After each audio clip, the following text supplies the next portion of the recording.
মৰমৰ ছাত্ৰ ছাত্ৰীসকল, এই মুহূৰ্তত মোৰ হাতত আহি পৰিছে হাফ ইয়াৰলি এক্সাম সম্পৰ্কে আন এটি আপডেট। এই আপডেটটো হৈছে Lakhimpur district level internal exam কমিটিৰ তৰফৰ পৰা এটি নটিফিকেশ্যন জাৰি কৰা হৈছে।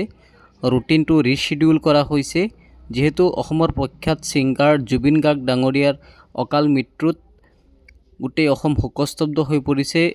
ৰাজ্যৰ মুখ্যমন্ত্ৰী বা শিক্ষামন্ত্ৰীয়ে বিদ্যালয়সমূহৰ বন্ধ ঘোষণা কৰিছে। সেই মৰ্মে এই নটিছখন লখিমপুৰ ডিষ্ট্ৰিক্ট কোঅৰ্ডিনেটৰ অফিচৰ পৰা আহিছে। ইয়াত প্ৰকাশ কৰিছে ৰুটিনটো কেনেকৈ ৰিশ্বিডিউল কৰিছে। যিহেতু 19 তাৰিখে জুবিন গাৰ্গৰ মৃত্যু হৈছিল আৰু মৃত্যুৰ পিছদিনা 20 তাৰিখে এটা পৰীক্ষা আছিল। সেই পৰীক্ষা 26 তাৰিখলৈ স্থানান্তৰ কৰা হৈছে। 26 তাৰিখে সেই পৰীক্ষা হ'ব। তাৰপিছত চোৱা 22 তাৰিখৰ পৰীক্ষা 27 তাৰিখে হ'ব।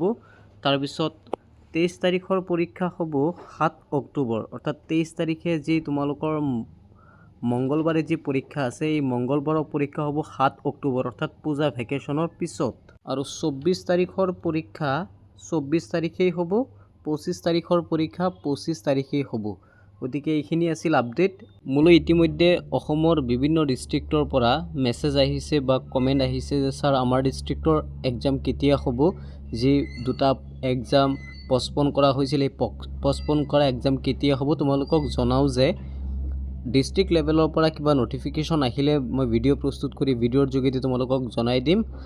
চেনেলটো ছাবস্ক্ৰাইব কৰি ৰাখিবা আৰু ভিডিঅ'বোৰ চাই থাকিবা, আপডেটখিনি লৈ থাকিবা। ইয়াতে সামৰিলোঁ, ধন্যবাদ।